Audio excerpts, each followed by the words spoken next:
يا بني إسرائيل اذكروا نعمتي التي أنعمت عليكم وأني فضلتكم على العالمين۔ اب وہ بریکٹ بند ہو رہی ہے، وہ آیت کے جو چھٹے رکوع کے شروع میں آئی تھی دوبارہ آ گئی جوں کی توں، یا بنی اسرائیل اذکروا نعمتی التی انعمت علیکم وانی فضلتکم علی العالمین۔ یہ ترتیب ذہن میں رکھیے۔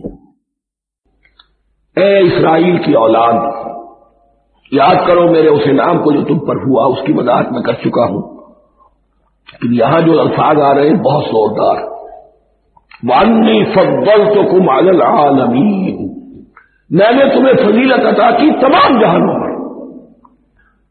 یہاں ایک قاعدہ نوٹ کر لیجئے، عربی لحظ کا قاعدہ یہ ہے کہ کہیں ظرف جس میں کوئی شے ہے، ظرف کی جمع لے لیتے ہیں، مراد ہوتا ہے مظروف، ظرف کے اندر جو شے ہے اس کی جمع۔